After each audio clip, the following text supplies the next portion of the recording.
भारत विरोधी ग्रुप में आखिरकार बांग्लादेश क्यों बार बार नजर आ रहा है?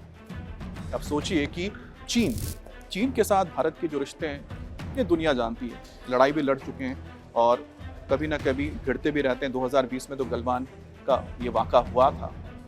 इस घटना में जब भारत ने चीन को खदेड़ा था और साथ ही उसके बाद एक बड़ा स्टैंड ऑफ हुआ, हमारे जवान शहीद हुए, लेकिन भारत ने उतनी ही ताकत के साथ चीन को भी जवाब भी दिया, उनके भी सैनिक मारे गए।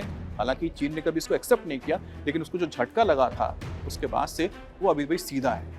उसने फिर हिमाकत नहीं की कि अगर इतनी बड़ी ताकत है उसके बाद अपने आप को अगर वो एशिया का इतना बड़ा ताकत मानता है, दुनिया का ताकत मानता है, तो उसने भारत के ऊपर पलटवार करने की कोशिश नहीं की, हिम्मत नहीं की। अब चीन के साथ भारत के जो रिश्ते हैं व्यापारिक रिश्ते हैं, लेकिन जो पड़ोसी मुल्क है, खासतौर पे बांग्लादेश है, जिसके भारत के साथ इतने करीबी रिश्ते हैं, पीपल टू पीपल कॉन्टैक्ट है, साथ ही साथ बहुत सारे ऐसी चीज़ें हैं जो बांग्लादेश को भारत से ही मिलती हैं। लेकिन उसके बावजूद तारिक रहमान ने जो पहला देश चुना, भारत से पहले कोई अगर देश चुना है विजिट के लिए, उसने चीन को चुना।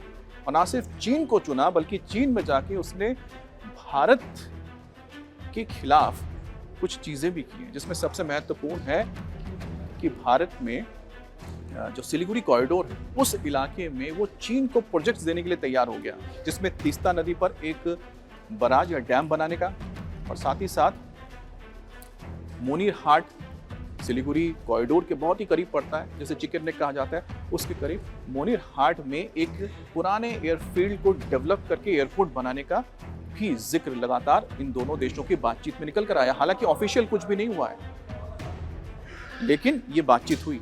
तो ये जो संकेत जो मिलते हैं, उससे क्या लगता है कि क्या बांग्लादेश भारत विरोधी खेमे को ज्वाइन करने की फिराक में लगा हुआ है, या उन देशों के साथ?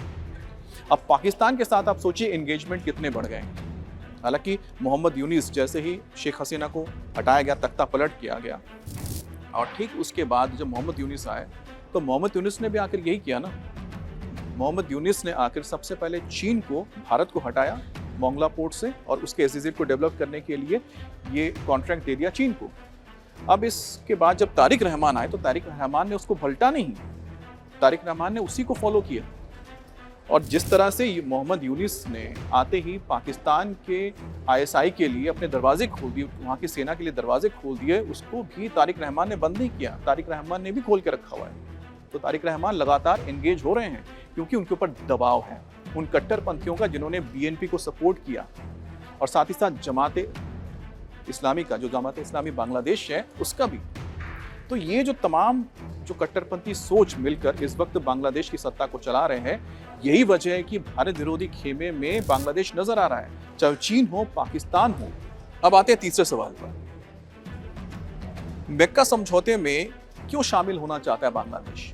हुमायूं कबीर फॉरेन अफेयर के एडवाइजर हैं बांग्लादेश सरकार के, तारिक रहमान के। उनका एक बयान आया कि बांग्लादेश भी जो डिफेंस पैक्ट हुआ है मक्का में, उसके साथ जुड़ना चाहता है। अब मक्का में 7 अगस्त को, इसी महीने 7 अगस्त को एक डिफेंस पैक्ट हुआ, जिसमें सऊदी अरेबिया, पाकिस्तान और तुर्की ने मिलकर इसे साइन किया। इस डिफेंस पैक्ट का मतलब क्या है कि तीनों देशों पे ऊपर अगर कोई भी हमला होता है तो वो अपने ऊपर हमला माना जाएगा। किसी भी एक देश के ऊपर हमला होता है तो सब पे हमला मानेंगे कि हमारे ऊपर हमला हुआ है।